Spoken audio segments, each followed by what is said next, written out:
तो good morning everyone students. आज एक बार फिर से आपका फिजिक्स माय स्टाइल चैनल में स्वागत है। और आज हम लोग पढ़ेंगे क्या? Multiplication of vectors. इसके पहले हमने क्या पढ़ लिया था? Addition, subtraction and resolution of vectors. ठीक है, तो मल्टीप्लिकेशन ऑफ वेक्टर्स की बच्चों बड़ी जरूरत रही। ठीक है, छोटी क्लास में सिर्फ हमने इतने पढ़ा था, जहां पर एक प्रकार की क्वांटिटी थी वहां वेक्टर जैसी चीज हमने कुछ भी नहीं पढ़ा था। ठीक है, और आज हमें क्या पढ़ना है? दो टाइप की क्वांटिटी। पहले सिर्फ छोटी क्लास में स्केलर ही पढ़े थे, अब स्केलर भी पढ़ेंगे और वेक्टर भी पढ़ेंगे। ठीक है, तो स्केलर क्वांटिटी को कैलकुलेट करने के लिए, ठीक है, हम डॉट प्रोडक्ट का यूज करते हैं। दो प्रकार का प्रोडक्ट भी हो गया, क्योंकि क्वांटिटी दो प्रकार की होगी, एक स्केलर और एक वेक्टर। तो भाई जाहिर सी बात है, दो तरीके होंगे हमारे पास कैलकुलेशन के। एक तरीका हमारा क्या होगा? Dot product. इससे हम क्या कैलकुलेट करेंगे? Scalar quantity. दूसरा तरीका क्या होगा? क्रॉस प्रोडक्ट, जिसकी हेल्प से हम क्या कैलकुलेट करेंगे? Vector quantity. ठीक है, और कुछ ऐसी भी फिजिकल क्वांटिटीज हैं, ठीक है, जिनको कैलकुलेट करने के लिए हमें क्रॉस और डॉट प्रोडक्ट का एक साथ इस्तेमाल करना होता है। ठीक है, तो तीसरा पार्ट भी मैंने लिख दिया है, combination of dot product and cross product. ठीक है, अब हम वन बाय वन, ठीक है, आज हम डॉट प्रोडक्ट की प्रॉपर्टी और इसके एप्लीकेशन के बारे में पढ़ेंगे। ठीक है, तो आइए हम शुरू करते हैं। ये आप लोग समझ गए, तीन प्रकार का है।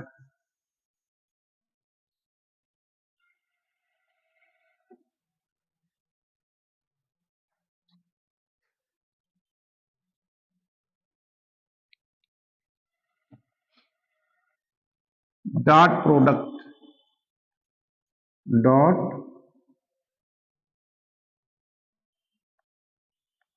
प्रोडक्ट, ये क्या होता है?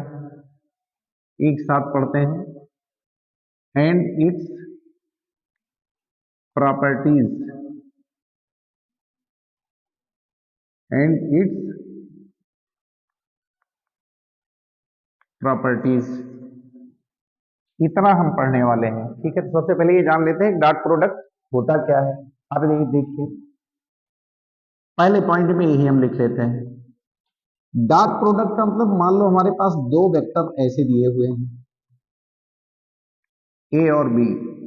ठीक, तो ए और बी दिए हो, उनका डॉट प्रोडक्ट लेना है, तो दोनों के बीच में डॉट लगा देंगे, सीधा डॉट लगा देंगे। ठीक है, और फिर इसे लिखा जाता है mod of A, mod of B, और यहां लिखा जाता है कॉस थीटा। ठीक है, इसे हम ऐसा भी लिख सकते हैं, कैसे? इसे हम बढ़ा के ऐसा भी लिख सकते हैं।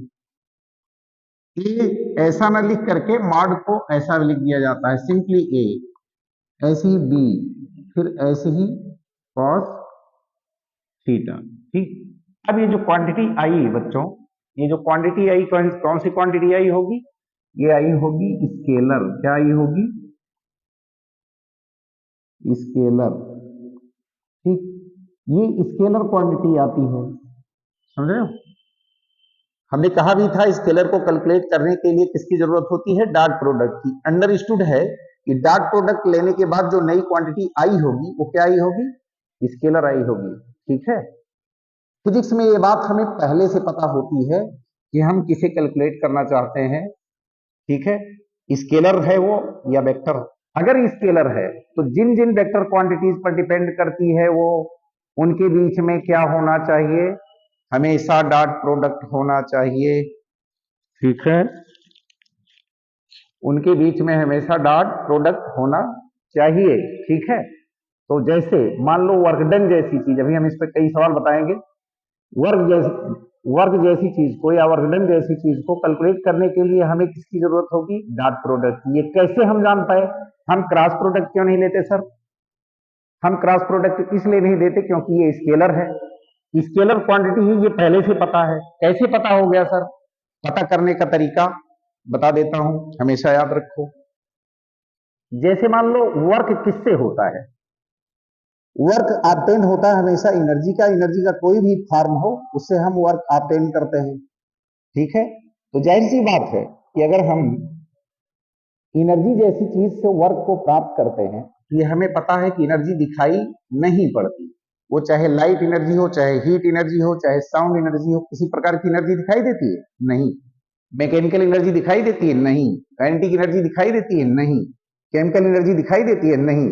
किसी भी प्रकार की एनर्जी बच्चों नहीं दिखाई देती, लेकिन सबका अलग अलग वर्क है, ठीक है। तो चूंकि एनर्जी नहीं दिखाई देती तो अब हम उसको 5 किलो कैलोरी एनर्जी या 5 कैलोरी एनर्जी को कितना लंबा दिखा सकते हैं। हम जानते हैं किसी भी वेक्टर क्वांटिटी को दिखाने के लिए एक एरो की जरूरत होती है, और एरो की लंबाई हमेशा उसके मैग्नीट्यूड को बताती है, ठीक है, मैग्नीट्यूड को बताती है।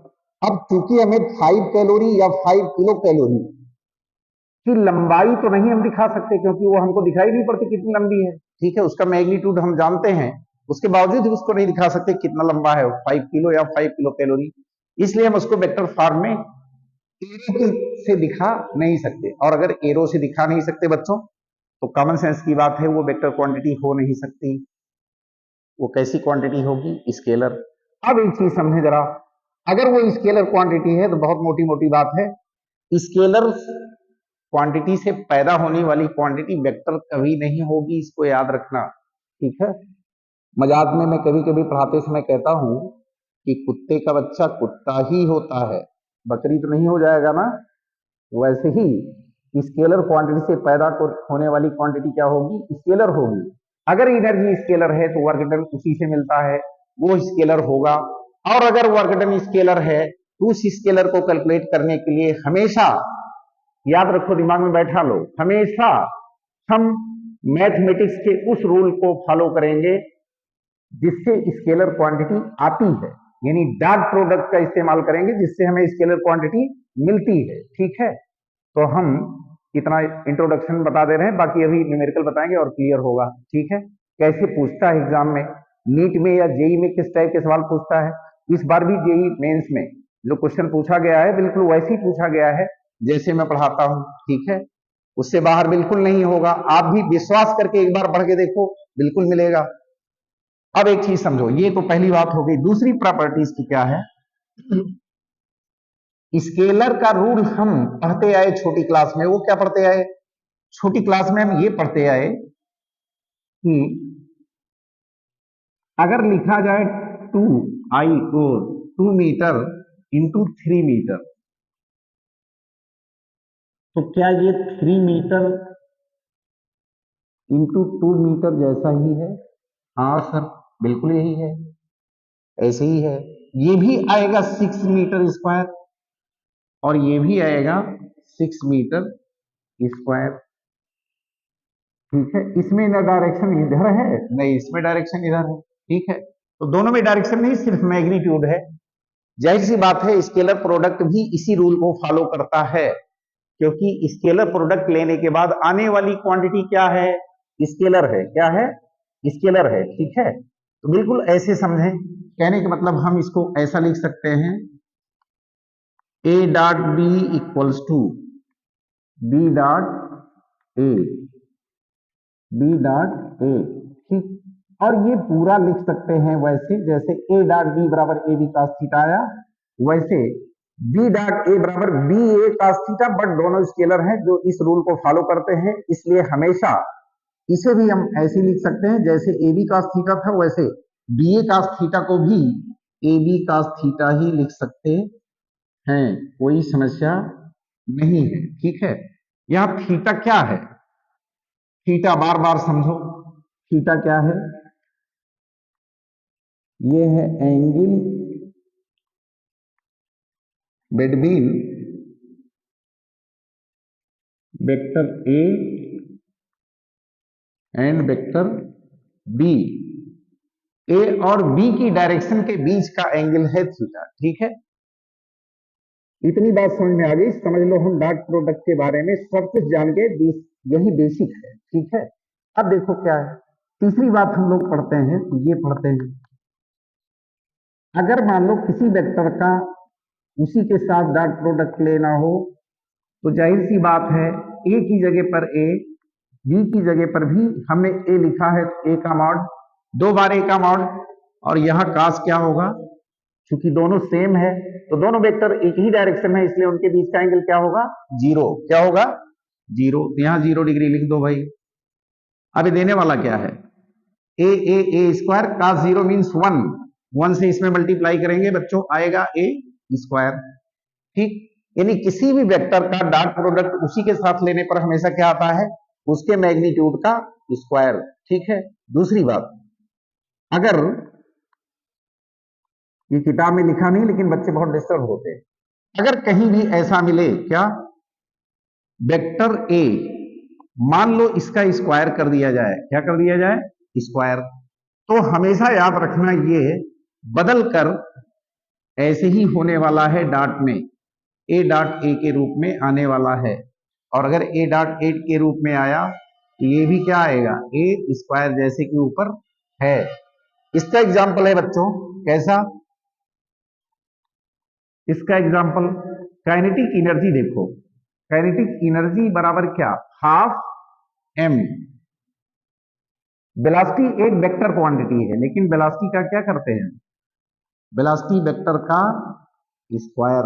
अब आप समझ गए होंगे, वेलोसिटी वेक्टर का स्क्वायर किया तो जैसे वेक्टर ए का स्क्वायर किया था वैसे वेक्टर वी का स्क्वायर कर रहा हूं, और वेक्टर वी का square means V dot V, और वी डॉट वी का मतलब जैसे इसके मैग्नीट्यूड का स्क्वायर है वैसे इसका भी हो जाएगा। क्या आएगा, हाफ एम वी स्क्वायर। ठीक है, यही होगा। समझ रहे कि नहीं, बिल्कुल ऐसे समझें। अगर मान लो एक प्रॉपर्टी इसकी ये है, क्या, अगर मान लो हमें ये पता हो आई जे, ठीक है, इफ आई, इसको मिटा देते हैं फिर से लिखते हैं, देखिए अगर ऐसा लिखा हो if I J and K are unit vectors, unit vectors as shown in figure, as shown in figure, figure क्यों बोल रहा हूं, फिगर का मतलब अगर मैंने फिगर में ऐसे दिखाया, कैसे, ये एक्स एक्सिस है, ये वाई एक्सिस है, और ये जेड एक्सिस है। ठीक, कहने का मतलब इन तीनों के बीच का एंगल कितना है, ये 90 डिग्री, ये 90 डिग्री, और ये भी 90 डिग्री। बिल्कुल सही सर। तो एक्स एक्सिस की तरफ बच्चों आई कैप लिखा जाता है, वाई की तरफ जे कैप लिखा जाता है, और जेड की तरफ टी कैप लिखा जाता है। तो इस पर भी बहुत सवाल आता है, इसको हम ऐसे लिख सकते हैं, ध्यान दो, हमेशा याद रखना, I dot I, I dot I क्या लिखा जाएगा, इस रूल के अकॉर्डिंग। सोचो बेसिक बात पढ़ चुके हो, I dot I mean I का मॉड सिंपली आई लिखेंगे, फिर आई का मॉड सिंपली आई लिखेंगे, इस थर्ड रूल के अकॉर्डिंग। ठीक, और यहां पर क्या लिखेंगे, कॉस 0। तो ये पता है क्या आने वाला है, आई का मॉड, आई एक यूनिट वेक्टर है, यूनिट वेक्टर का मॉड क्या होता है, 1। तो 1 इंटू 1 इंटू 1 क्या देने वाला है, cos 0 की वैल्यू ही 1, तो आएगा 1। ठीक है, ठीक ऐसे ही जे डॉट जे भी क्या होगा, J dot J equals to K dot K, ये सब बराबर होंगे और आएगा 1। ठीक, ये आएगा ऐसे ही, समझ गए इतना। अब एक चीज सोचो, इतना और याद रखना है, आई डॉट जे, अगर मान लो हमें ये लिखना है I dot J equals to J dot K equals to K dot I, तो ये क्या देने वाला है, 0। क्यों 0 देगा, क्योंकि आई dot J means I J cos 90 क्या देगा? अगर इसको लिखते भी तो क्या लिखते? इसको लिखते आई जे कॉस 90। ये चीज क्या लिखते? यही लिखते आई जे कॉस 90। और ये क्या वैल्यू आई? कॉस 90 की वैल्यू जीरो होती है, टोटल जीरो हो जाएगा। ऐसी के डॉट जे डॉट के जे के कॉस 90 यहां है ना, आई और जे के बीच का एंगल 90 डिग्री, तो मैंने 90 लिख दिया। जे और के बीच का एंगल भी 90 डिग्री, तो जे के लिखते जे के कॉस 90। ऐसे के और आई के बीच का भी एंगल 90 डिग्री, क्या लिखते? के आई कॉस 90 डिग्री। क्या था? जीरो। क्या था? जीरो। इतनी बात समझ में आ गई? अब देखो,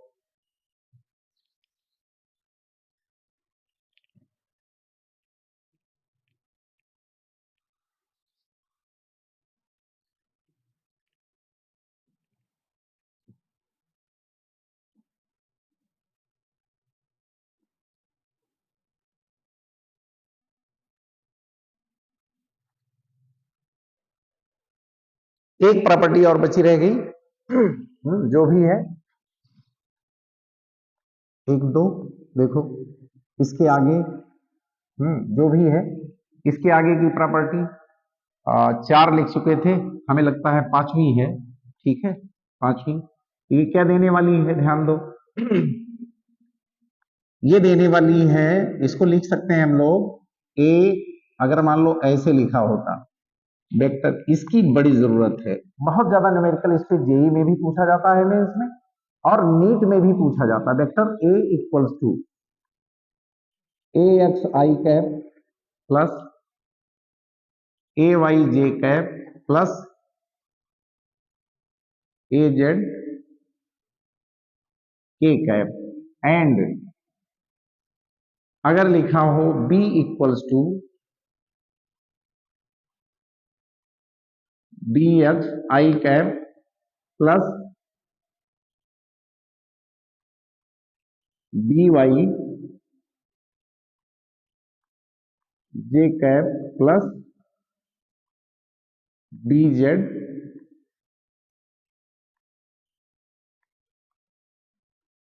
के कैप, ऐसे लिखा हो तो ये पूछता है अक्सर, देन ए डॉट बी क्या होगा? तो पता है हमने ए डॉट बी क्या कहा था? ए डॉट बी लिखेंगे तो ध्यान दो, ए की जगह पर ये पूरा लिखेंगे और बी की जगह पर ये पूरा लिखेंगे। तो जब ए डॉट बी लेंगे तो जाहिर सी बात है, आई वाला एक बार ए एक्स आई से बी एक्स आई बी वाई जे और बी जेड के तीनों में मल्टीप्लाई करेंगे, वो भी डॉट प्रोडक्ट। तो जब ए एक्स आई का बी एक्स आई के साथ लेंगे तो ए एक्स इसका मैग्नीट्यूड, बी एक्स इसका मैग्नीट्यूड, इसका आई वेक्टर यूनिट वेक्टर, इसका I unit vector, I dot I क्या बताया था अभी? 1। ठीक, बाकी इसका जब आई का जे के साथ लेंगे, अभी मैंने बताया जीरो आएगा, क्योंकि दोनों के बीच का एंगल क्या है? 90 डिग्री। cos 90 की वैल्यू क्या होती है? जीरो। ऐसी आई का के साथ क्या आएगा? आई और के बीच भी 90 डिग्री का एंगल बनता है, और इसमें भी अगर लिखेंगे तो वो जीरो हो जाएगा। कहने का मतलब आई वाला आई के साथ डॉट प्रोडक्ट में बचेगा, बी वाला बी के साथ, देखो ये जे का जे के साथ बचेगा, के का के साथ बचेगा। ये बात भूलना मत, बिल्कुल याद रखना। एक सवाल पक्का है आपका, ठीक है? जेई और नीट हमेशा मैं बताऊंगा कहां से आएगा, क्वेश्चन बताना मेरी गारंटी है। देखो ये क्या आने वाला है? ए एक्स बी एक्स, यहां क्या आएगा? ए वाई बी वाई, यहां क्या आने वाला है?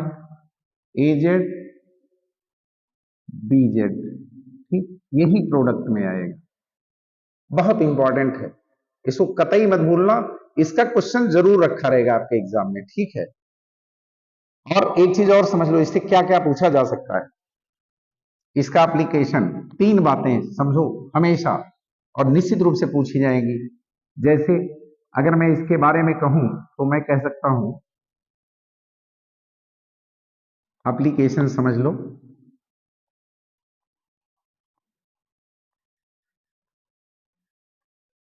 इस पर सवाल हमेशा पूछा जा सकता है, एक तो वर्क डन, ठीक है, वर्क डन स्केलर है, दुनिया जानती है क्या है स्केलर। क्यों? क्योंकि ये एनर्जी से प्राप्त हुआ। ये बात हमें पहले से पता है कि एनर्जी स्केलर है, इसलिए उससे पैदा होने वाली क्वांटिटी भी क्या होगी, स्केलर होगी। तो W इक्वल्स टू क्या लिखेंगे? अब आप F डॉट एस लिखिए, फोर्स वेक्टर और डिस्प्लेसमेंट वेक्टर का डॉट प्रोडक्ट, या इसे ऐसा लिख दीजिए S डॉट F। मैंने कहा था ये कम्यूटेटिव लॉ को फॉलो करता है, इसलिए कभी गलत नहीं होगा, ठीक है, स्केलर क्वांटिटी में। दूसरी बात, कहीं भी अगर लिखना हो इलेक्ट्रिक फ्लक्स, बिल्कुल ऐसी स्केलर वो भी है, पहले से ही हमें पता है, ठीक है। इलेक्ट्रिक फ्लक्स वो भी अमाउंट बताता है, amount of electric lines of force, ठीक है, amount of electric lines of force, या एक प्रकार से इंटेंसिटी ऑफ एनर्जी लेवल, ठीक है। तो देखो इलेक्ट्रिक फ्लक्स क्या होगा, इलेक्ट्रिक फ्लक्स, इलेक्ट्रिक फ्लक्स हम लोग पढ़ चुके हैं। इलेक्ट्रिक फ्लक्स क्या होता है, फाई ई से लिखते हैं, और phi E equals to electric field vector E dot area vector A, electric field vector E area vector A, और फिर इसे भी ऐसा लिख सकते हो ए डॉट ई या ई डॉट ए, ठीक है। बिल्कुल ऐसे ही मैग्नेटिक फ्लक्स, क्या मैग्नेटिक फ्लक्स, मैग्नेटिक फ्लक्स, अगर मैग्नेटिक फ्लक्स की बात करूं क्या आता है बच्चों, ये आता है फाई बी से लिखते हैं, बी से मैग्नेटिक फील्ड, इसलिए इसके फ्लक्स को ये, इसमें electric field dot A area vector था, इसमें मैग्नेटिक फील्ड लिख देंगे, ई की जगह क्या लिख देंगे, बी डॉट ए, ऐसे लिख देंगे, ठीक है, B dot A magnetic flux, ठीक है। और इसमें आएगा ई ए कास थीटा, इसमें आएगा बी ए कास थीटा, ए क्या होगा ई,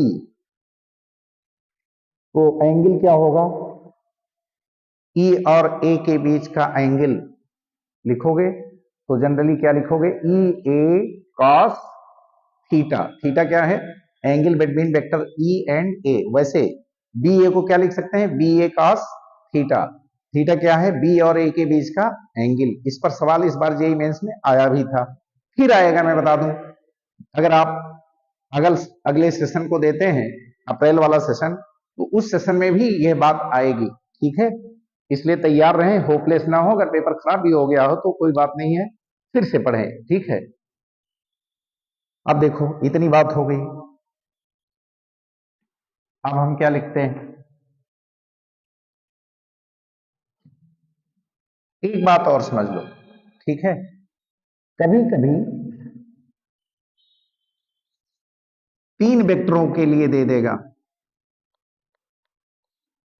और तीनों मान लो ऐसे लिखा हो, आई डॉट आई सबको पता है क्या होता है,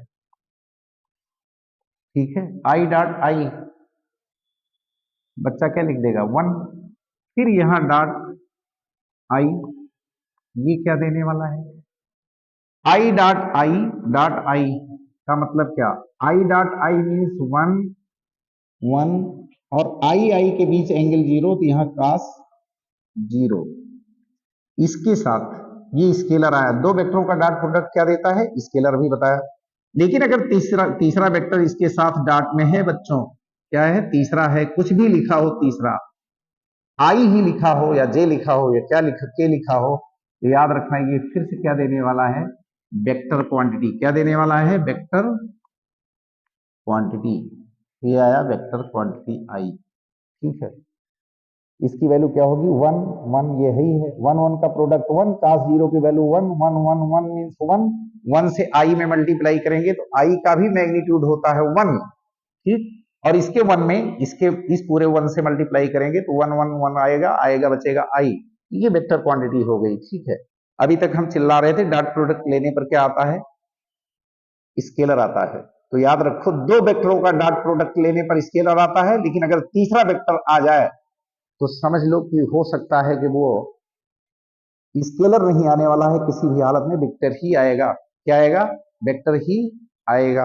एक बात और समझे हम, अगर मान लो ऐसा लिखा मिल जाए कहीं, देखो नीट हो या जेई दोनों में कुछ ऐसी चीजें पूछता है जो हम जानते हैं लेकिन इनकम्प्लीट जानते हैं, आधा अधूरा जानते हैं, ठीक है, पूरा नॉलेज वो चेक करना चाहता है। अब जैसे मान लो, एक पॉइंट और मैं लिख देता हूं, अगर ऐसे कहीं लिखा मिले आई डॉट जे, ध्यान देना, डॉट के, अब बताओ क्या आने वाला है? कहीं किताब में नहीं मिलेगा, इसको ध्यान से देखो, कहीं बुक में नहीं मिलेगा, और यही जब एग्जाम में पूछेगा तो आप कहोगे तो कहीं मिला ही नहीं, कहीं पढ़ाया नहीं जाता सर, यहां से कोटा और दिल्ली तक पढ़ा नहीं पढ़ा। देखो कैसे पूछता है। आई डॉट आई का मतलब आई का मैग्नीट्यूड, जे का मैग्नीट्यूड, और कॉस, हमें पता है आई और जे क्या है, एक दूसरे के परपेंडिकुलर हैं, तो हमें क्या लिखना पड़ता है? कॉस 90। ठीक, क्या लिखना पड़ता है? कॉस 90। अब यहां पर लिखा है भैया क्या? के। क्या लिखा है? के। ये तो पता हो गया, cos 90 की वैल्यू होती है 0, तो इसका मैग्नीट्यूड 1, इसका मैग्नीट्यूड 1, और ये 0, 0 से मल्टीप्लाई करोगे, 1 इंटू 1 इंटू 0 मीन्स टोटल क्या हो गया? 0। अब 0 से इस के वेक्टर, के एक यूनिट वेक्टर है, यूनिट वेक्टर का मैग्नीट्यूड क्या है? 1। 0 से 1 में मल्टीप्लाई करेंगे तो क्या आएगा बच्चों? 0। मतलब 0 तो आएगा, लेकिन याद रखना स्केलर नहीं आएगा, स्केलर नहीं आएगा, ठीक है। ये क्या आएगा? 0 वेक्टर आएगा। क्या आएगा? 0 वेक्टर, जिसकी डायरेक्शन किधर है? के जैसा है, ठीक है, क्योंकि ऑलरेडी यहाँ एक वेक्टर दिया हुआ है, और हमने पढ़ा है किसी वेक्टर के, इसी वेक्टर में अगर किसी स्केलर क्वांटिटी से मल्टीप्लाई कर दो या किसी नंबर से मल्टीप्लाई कर दो तो उस वेक्टर का मैग्नीट्यूड बदल जाता है, ना कि डायरेक्शन। तो जाहिर सी बात है, अगर के वेक्टर में 0 से मल्टीप्लाई किया तो के वेक्टर का मैग्नीट्यूड बदलकर 0 हो जाएगा, ना कि उस के वेक्टर की डायरेक्शन बदल जाएगी, के वेक्टर की डायरेक्शन के रहेगी, ठीक है। 0 वेक्टर आर्बिट्रेरी होने के बावजूद भी यहां पर एक सर्टेन कंडीशन बन रही है जो बताती है कि इसकी वेक्टर, इसकी डायरेक्शन के ही होगी, क्योंकि हमने पढ़ा है क्या? किसी भी क्वांटिटी से या नंबर से किसी वेक्टर में मल्टीप्लाई करने पर उस वेक्टर क्वांटिटी का मैग्नीट्यूड उतना गुना हो जाता है। तो 0 से इसके के मैग्नीट्यूड में, के का मैग्नीट्यूड क्या है? 1 यूनिट वेक्टर है, इसमें मल्टीप्लाई करने पर क्या आएगा? 0। तो इसका के का मैग्नीट्यूड 0 हो जाएगा, लेकिन वो डायरेक्शन वही रहेगी जो पहले थी, ठीक है। तो देखो ये भी एक प्रकार की वेक्टर क्वांटिटी आ गई। कभी कंफ्यूज मत होना, कभी भी एग्जाम में पूछे जा सकते हैं, वो भी नीट जैसे एग्जाम में बहुत बेहतरीन पूछता है, ठीक है। आईआईटी वाले भी पूछेंगे तो मैथमेटिक्स में पूछेंगे, फिजिक्स में नहीं आएगा, ठीक है। मैथ में भी शायद बच्चे इतना ध्यान न देते हो। दूसरी बात, अगर मान लो हमारे पास क्या हो? 4 वेक्टर हो। कैसे हो? 4 वेक्टर हो। अच्छा 4 नहीं, सॉरी, अभी 3 ही पढ़ो, 3 ही पढ़ो, 3। तो ये चीज किताबों में लिखा हुआ है, जो लिखा हुआ है उसी पर हम पूछते हैं। ए डॉट बी डॉट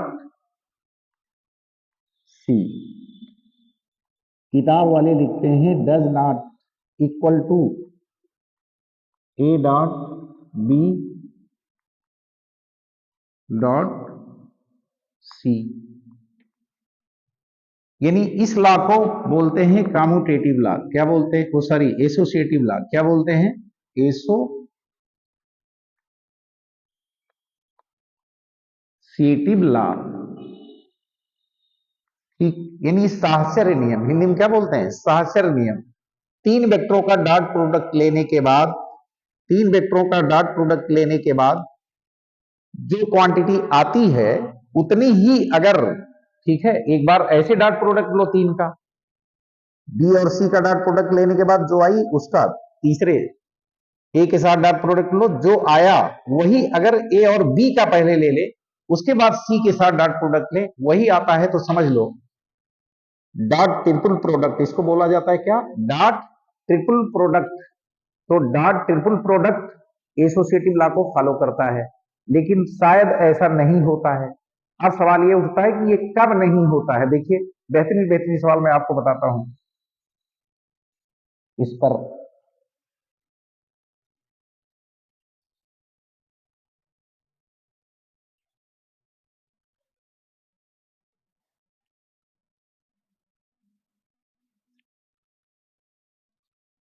देखो, ऐसे लिखा हुआ सवाल आएगा।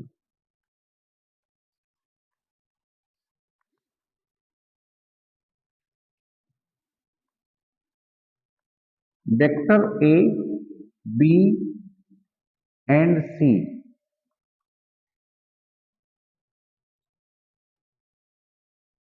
Are non-zero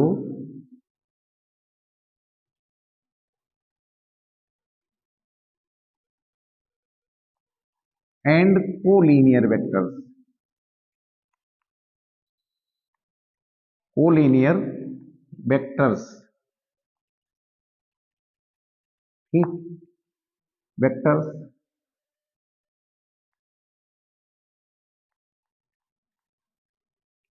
now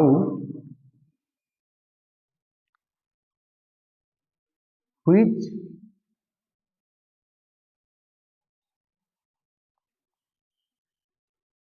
of the following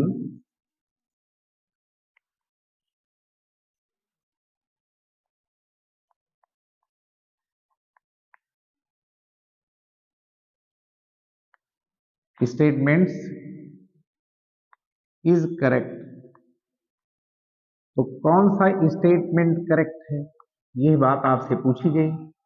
और लिखा क्या है? ए ऑप्शन में लिखा A dot B dot C equals to A dot B dot C. ये ऐसे कह देगा नहीं इक्वल है, ठीक। दूसरे ऑप्शन में क्या लिखेगा? A dot B dot C is equals to, लिख दिया क्या? A dot B dot C, ऐसे लिखा है। तीसरे में क्या लिखा? A dot B equals to B dot C. चौथे में क्या लिख दिया? नन ऑफ दीज, क्या लिखा? नन ऑफ दीज, इनमें से कोई नहीं, ठीक है, इनमें से कोई नहीं। तो ध्यान दो, अगर मान लो ऐसा लिखा हुआ है तो हम कैसे जानेंगे? पढ़ा है हमने अभी अभी क्या, थोड़ी देर पहले, कि डॉट ट्रिपल प्रोडक्ट कभी भी एसोसिएटिव लॉ को फॉलो नहीं करता, ठीक है। तो ये बात तो पढ़ी हुई है, नहीं करता। लेकिन वो लॉ कैसा है? वो कहना चाह रहा है कि किसी भी दशा में नहीं फॉलो करता। अगर कई जगह फॉलो कर रहा और एक जगह नहीं फॉलो करता है, समझ लो वो फॉलो नहीं करता, ठीक है। तो कहीं एक जगह फॉलो नहीं करता होगा, ठीक है। जहां नहीं फॉलो करता है वो कंडीशन, उस पर सवाल पूछेगा। तो ध्यान दो, इसीलिए उसने कहा टाइप्स ऑफ वेक्टर को उसमें जोड़ दिया। टाइप्स ऑफ वेक्टर में आप पढ़ते हो पैरेलल वेक्टर, इक्वल वेक्टर, ठीक है, एंटी पैरेलल वेक्टर, ऐसे ही पढ़ते हो कोलिनियर वेक्टर, कोप्लेनर वेक्टर। तो यहाँ क्या लिखा है? Collinear vector. अगर कोलिनियर वेक्टर है इसका मतलब सभी वेक्टर क्या है? एक ही लाइन में है, ऐसे है, ध्यान दो, ऐसे ऐसे ऐसे। मान लो ये वेक्टर ए है, कोलिनियर मीन्स एक लाइन में है, ए है, बी है, ऐसे लिखा है, सी है, ठीक है। इसका मैग्नीट्यूड इतना बड़ा, इसका मैग्नीट्यूड इतना बड़ा, इसका मैग्नीट्यूड इतना बड़ा। तो एक बात तो क्लियर है, A dot B, A dot B लिखेंगे क्या आएगा? ए बी कॉस 0, यानी ये आने वाला है ए बी। तो ए डॉट बी तो ये हो गया, ए डॉट बी ये हो गया। लेकिन अगर मैं बी डॉट सी लिखूं, क्या लिखूं? बी डॉट सी कैसे लिखा जाएगा? इसको देखो, बी डॉट सी तो कितना दिख रहा है? सीधी सी बात, यहां बी लिखेंगे, यहां सी लिखेंगे, यहां cos 0 लिखेंगे। ये भी देने वाला है कितना? ये खिसक के आएगा बी सी, स्केलर आएगा। दो वेक्टर का डॉट प्रोडक्ट स्केलर देता है, ठीक है। लेकिन अब देखो तीनों का मैग्नीट्यूड अलग अलग है। क्या है? अलग अलग है। सेम भी हो सकता है, अगर सेम होता तो बराबर हो जाते, ए बी और बी सी बराबर हो जाते, तब ए डॉट बी बराबर बी डॉट सी हो जाता। लेकिन वो जनरल चीज पूछ रहा है, ठीक है। बराबर तो हम करके देखें तो स्पेशल कंडीशन हो गई कि बराबर हैं, तो हम ऑर्डिनरी कंडीशन में बराबर नहीं करेंगे। तो ए डॉट बी बराबर क्या हुआ? बी डॉट सी नहीं होगा। ए डॉट बी बराबर बी डॉट सी बराबर नहीं होगा। इसका मतलब यहां हमने बराबर कर दिया है, तो ये ऑप्शन हो नहीं सकता, ठीक। दूसरी बात देखो, A dot B dot C, B dot C लिखा, बी डॉट सी में क्या आया? बी सी, बी सी आया।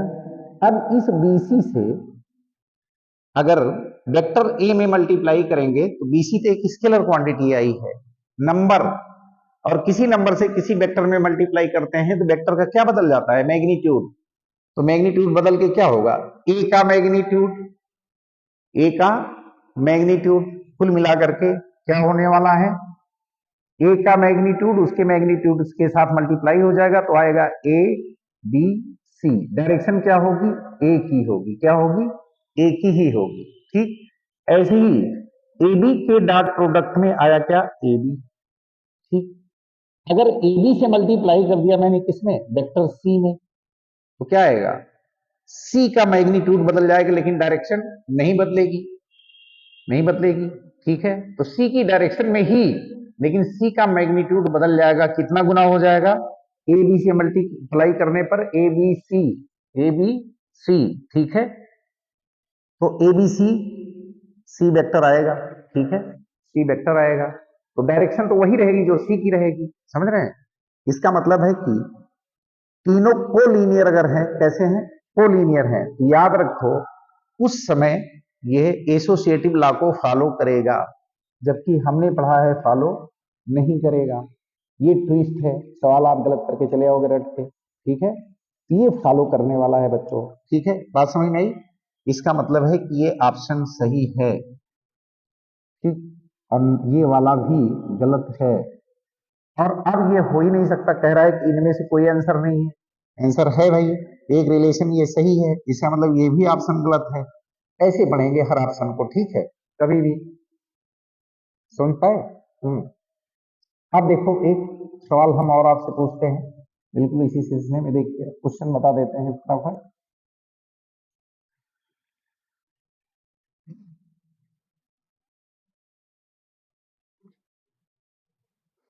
अगर मान लो, फिर से देखो दूसरी प्रॉब्लम, इसको तुम पढ़ के चले गए, एक बार पूछ लिया मान लो, ठीक है, पूरी इंडिया में सारे लोगों ने पढ़ डाला। फिर जेई वाले क्या करते हैं या नीट वाले क्या करते हैं? अब दूसरी बार दूसरे पे अप्लाई करेंगे। क्या करेंगे? इफ, या ऐसे लिखा हुआ है, vector A B and C are, कैसे हैं? पहली बार कहा था कोलिनियर, अब की बार कहेगा कोप्लेनर, ठीक है। Are non zero, non zero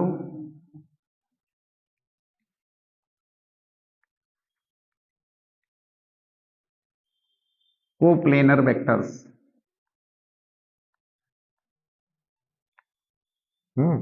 coplanar vectors. अगर ये नॉन जीरो कोप्लेनर वेक्टर्स हैं, देन,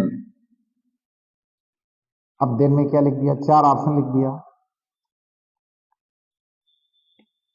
फिर वही लिखेगा ए डॉट बी डॉट C equals to A dot B dot C। Option फिर से वही लिख दिया इसको। दूसरे में क्या लिख दिया, A dot B dot C is equal to लिख दिया A dot B dot C। बच्चों के समझ में आ रहा है, सवाल तो रिपीट हो गया, ऑप्शन भी वही दिया हुआ है। ठीक है, कायदे से पढ़ने की आदत डालिए। A dot B equals to B dot A। चौथे में फिर लिख दिया नन। नन का मतलब कोई नहीं। अब एक चीज देखो, कोप्लेनर है, क्या है, कोप्लेनर वेक्टर्स। ठीक है, अगर कोप्लेनर है तो सोचो एक प्लेन में, मतलब ये बोर्ड है, बोर्ड एक प्लेन है। मान लो इसमें हमने तीन वेक्टर ऐसे बना दिए, एक इधर, इसको ए से लिखा, एक इधर और एक कहीं ऐसे बीच में है। ठीक है, थोड़ी देर के लिए मान लो कोई भी एंगल, हम कहते हैं बराबर ही एंगल कर देते हैं, ये भी 30 डिग्री और ये भी 30 डिग्री। ठीक, ये वेक्टर बी है और ये वेक्टर सी है, तो क्या बदलने वाला है बताओ। ए डॉट बी क्या आएगा, A dot B scalar quantity आएगी। कितनी आएगी, A dot B scalar quantity आएगी, कितनी आएगी, A B cos, A B cos कितना लिख दे, ए बी, इसको हम यहां लिख देते हैं, यहां से ध्यान से देखो, A B cos 30 degree, A dot, ठीक है, ए डॉट बी का मतलब हुआ ए बी कॉस 30 डिग्री। तो इधर वाला देखो ये हो गया, A dot B means A B cos 30 degree. इसके साथ तीसरा क्या है, तीसरा है वेक्टर सी, वेक्टर सी। ठीक, अब ये तो स्केलर आ गया, आया ए बी कॉस 30 मीन्स √3/2 और सी में मल्टीप्लाई करेंगे। सपोज ये जेड इधर है या वाई एक्सिस की तरफ है और इधर यूनिट वेक्टर क्या है, जे। ठीक है, जे, तो जाहिर सी बात है इसे मैं ऐसा भी लिख सकता हूं, ए डॉट बी तो आया, ये स्केलर क्वांटिटी आई। तीसरा डॉट अभी हमने पढ़ाया था, डॉट ट्रिपल प्रोडक्ट हमेशा क्या आता है, वेक्टर आता है। तो इसमें लेकिन सी का मैग्नीट्यूड क्या, सी का मैग्नीट्यूड, सी का मैग्नीट्यूड सी ही होगा सर, सी का मैग्नीट्यूड सी होगा। और इसकी डायरेक्शन को बताने वाला जे है, ऐसे लिख दोगे। ठीक है, अब देखो क्या इसके बराबर दूसरा वाला आता है, ये तो हो गया कितना, ए बी सी √3/2 जे। कितना आएगा ये आएगा ए बी सी √3/2 जे। ठीक, क्या इतना ही ये भी आएगा, ध्यान दो, इसको इसको अगर लिखूं तो वेक्टर ए यहीं रहने दो और बी के साथ क्या आने वाला, बी सी के साथ ये आएगा बी सी कॉस 30। कितना आएगा, कॉस 30, कॉस 30 कहें तो क्या हो जाएगा, √3/2। इसको भी लिख सकते हो √3/2। ये भी एक स्केलर हो गया, इस स्केलर से वेक्टर ए में मल्टीप्लाई करें तो ए का मैग्नीट्यूड ए होगा, क्या होगा, ए का मैग्नीट्यूड ए। डायरेक्शन क्या है ए की, एक्स एक्सिस पर, इसको आई कैप से लिख सकता हूं, मैं लिख सकता हूं आई कैप, यहां लिख देता हूं। और ये क्या आएगा, ए का मैग्नीट्यूड बी सी √3/2। तो क्या फिर आया, ए बी सी √3/2। ठीक, इसका मैग्नीट्यूड ये आया, लेकिन इसकी डायरेक्शन किधर है, ई की डायरेक्शन है, इसकी डायरेक्शन किधर है, सी की डायरेक्शन में है। इसका मतलब ये बराबर नहीं होगा, ठीक है। यही बराबर नहीं था, इसीलिए इसको लिखा गया था क्या, dot triple product associative law को फॉलो नहीं करता। कब, जब तीन वेक्टर कैसे हो, कोप्लेनर हो, तब dot triple product associative law को फॉलो नहीं करता है। जब कोलिनियर वेक्टर्स होते हैं तो dot triple product associative law को फॉलो करता है। ये बात दिमाग में बैठा लो, ठीक है। अब इसके बाद देखो कुछ सवाल हम और पढ़ते हैं, ये बहुत स्मार्ट सवाल है।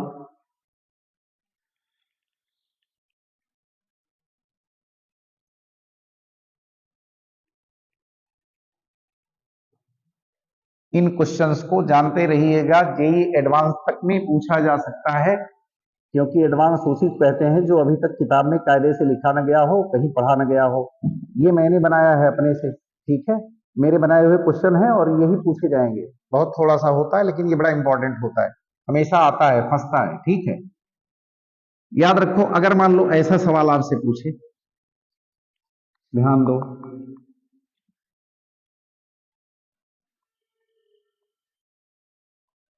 ये force F equal to 2y plus 3j minus K newton, ठीक है।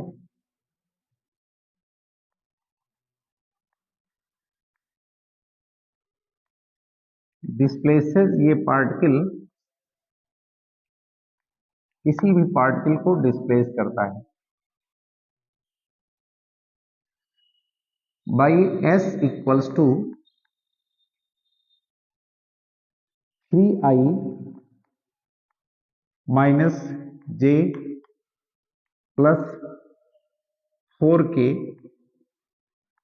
ऐसे लिखा हुआ मिले, इतना मीटर, इतना मीटर, ठीक।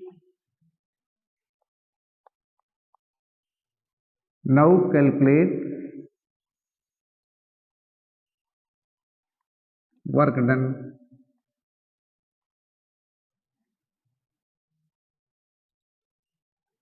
along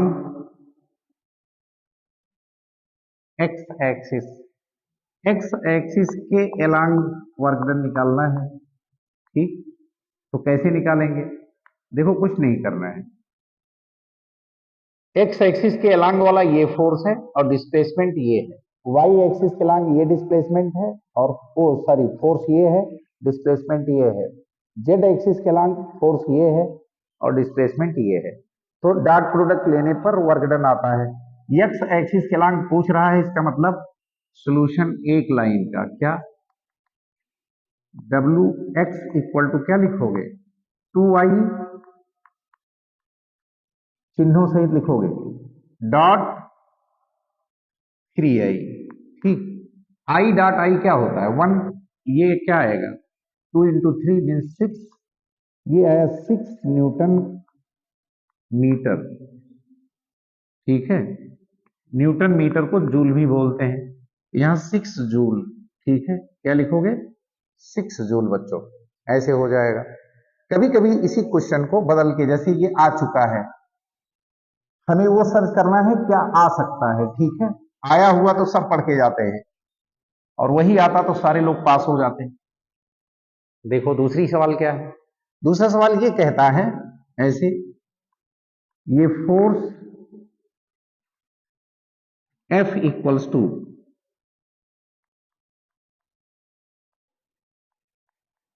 2y plus 3k 3j, ठीक।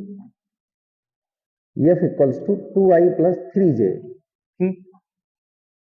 चेंजेस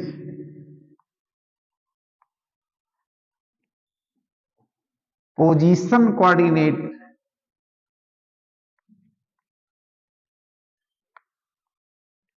पोजीशन कोऑर्डिनेट्स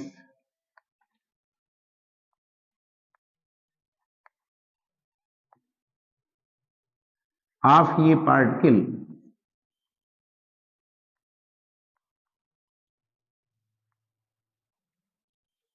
ऑफ ये पार्टिकल फ्रॉम, मान लो लिखा हुआ हो 1 2 3, 2 3 0 3, ऐसे लिखा हो, ठीक है, ऐसे चेंज होता हो।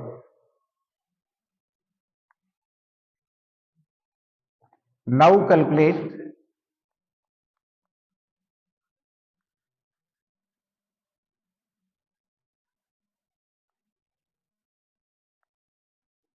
यहां पर बच्चों न्यूटन लिख लीजिए, ठीक है, और नहीं लिखा तो कोई बात नहीं, लेकिन लिख लो न्यूटन, ठीक है। नाउ कैलकुलेट वर्क डन, क्या work done along x axis, along x axis. अब देखो ये नहीं पूछा है अभी तक, ऐसा सवाल नहीं पूछा है हमसे, ठीक है, ऐसा सवाल नहीं पूछा है। अब इसको कैसे सॉल्व करोगे, ध्यान दो, लिखना वही है। वर्क डन क्या होता है, वर्क W स्केलर है, हमें डॉट प्रोडक्ट लेना पड़ेगा, स्केलर है क्या लेना पड़ेगा, डॉट प्रोडक्ट। तो W इक्वल्स टू क्या लिखने वाले हैं, F डॉट S या S डॉट F, कुछ भी लिख दो, ठीक है, आएगा। अब इसको देखो ध्यान से, फोर्स तो दिया है हमारा, एक्स एक्सिस पर फोर्स कितना है 2i, क्या है 2i, और हमें किस में निकालना है, एक्स एक्सिस के अलोंग ही निकालना है work done. W X equal to 2i, dot इसके साथ डॉट किसका, डिस्प्लेसमेंट, इसमें लिखा हुआ है पोजीशन कोऑर्डिनेट क्या होता है, यहां से यहां बदलता है, मतलब initial position coordinate X Y Z क्या थे, 1 2 3 थे, ठीक। फाइनल पोजीशन कोऑर्डिनेट क्या हुए 3 0, यानी ये 3 एक्स पर है फाइनल, वाई पर 0 है और जेड पर 3 है, ठीक। हमसे क्या पूछ रहा है, एक्स एक्सिस पर, तो जाहिर सी बात है एक्स एक्सिस पर पोजीशन कोऑर्डिनेट्स कितना बदला, इनिशियल ये, फाइनल ये। डिस्प्लेसमेंट क्या होता है, फाइनल माइनस इनिशियल, 3 है फाइनल, इनिशियल है 1, 3 माइनस 1 कितना आएगा, 3 माइनस 1 कितना आएगा 2, ठीक है। या ऐसे एक बार लिख लो भाई, 3i, एक्स एक्सिस पर 3i minus 1i, 1i means i ही होगा, ठीक है, i ही होगा। तो जाहिर सी बात है ये 2i, कुल मिलाकर के 2i डॉट 2i मीन्स, फिर 2 2 4, 4i means i dot i means 1, इतना बेटा क्या हुआ जूल, क्या होगा जूल, या इसको क्या पढ़ोगे न्यूटन मीटर। अब देखो एक सवाल ये बचा बढ़िया सा, अगर वो कंप्लीट फोर्स पूछता, कंप्लीट फोर्स पूछता तो हम आई वाला तो जैसे निकाले निकाले वैसे हम जे वाला लिखते थे, जे में फोर्स क्या है 3j, 3j के साथ 2i की जगह 3j लिखते, ठीक। और फाइनल माइनस इनिशियल, जीरो में से 2 घटाते क्या आता -2, तो यहाँ पे क्या आता -2, क्या आता -2, और किधर y माने j, यूनिट वेक्टर j, ठीक है, तो क्या लिखते यूनिट वेक्टर j, ठीक। तो ये निगेटिव में आता है आंसर जरूर, लेकिन आएगा वही -3 जूल, ओ सॉरी कितना आएगा, फोर्स हो गया 3j, और डिस्प्लेसमेंट कितना हो गया 0 -2 मीन्स -2, -2 3 जा 6, तो -6 जूल। यानी अगर डब्ल्यू जे लिखते तो क्या लिखते, डब्ल्यू वाई लिखते क्या लिखते, डब्ल्यू वाई लिखते तो हम लिखते 3j डॉट ब्रैकेट के अंदर फाइनल कितना है 0, 0 को क्या लिखते जे कैप माइनस कितना initial, final minus initial 2j कितना देता, ये देता 3j डॉट -2j क्या देने वाला है -6, j डॉट j मीन्स 1, तो ये भी आएगा 6 जूल, ठीक। ऐसे सब निकाल सकते हैं हम लोग, समझ रहे, एक्स का भी आ सकता, वाई का भी आ सकता, जेड का भी ऐसे निकाल लेंगे, घबराना नहीं करना है अपने से, ठीक है। नियम समझते हैं।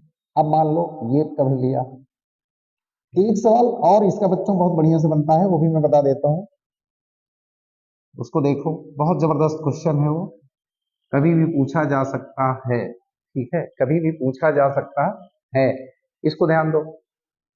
अगर मान लो ऐसा दे दे, two forces F1 equals to, लिखा हो 2I प्लस 3J इतना Newton, and F2 equals to, लिखा हो कहीं भी I, क्या लिखा हो, I प्लस या माइनस लिख लो, माइनस J न्यूटन, ठीक है, एक्ट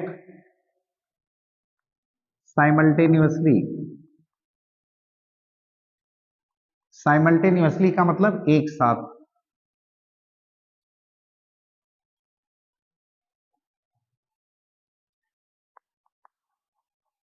ऑन ये पार्टिकल, किसी पार्टिकल पर एक साथ एक्ट करते हैं,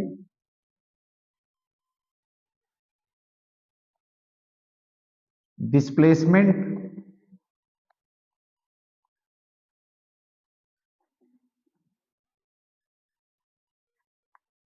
इन दी particle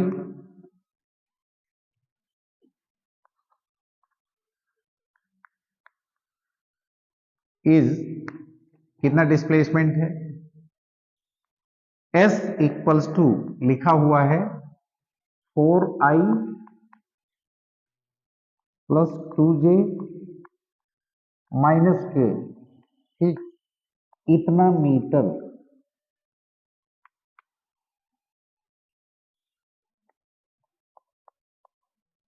now calculate work done along x axis, x axis के along वर्क डन क्या होगा, अब बताओ, ठीक है। अब दो फोर्स लग रहे हैं, तो याद रखना मैंने एक पढ़ाया था डॉट ट्रिपल प्रोडक्ट का, ठीक है। अब अगर एक फोर्स का वर्क डन है, दो फोर्स हो गए, दो फोर्स हो गए मतलब दोनों अपना अपना वर्क करेंगे, ठीक है।